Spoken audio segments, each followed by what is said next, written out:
You ask Tiger to solve. This deals with linear equations with one unknown.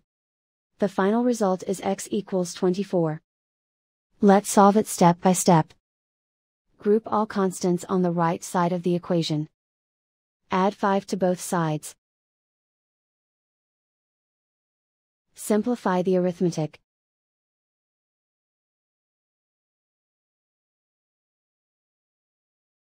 Isolate the x. Multiply both sides by 3. Group like terms. Multiply the coefficients.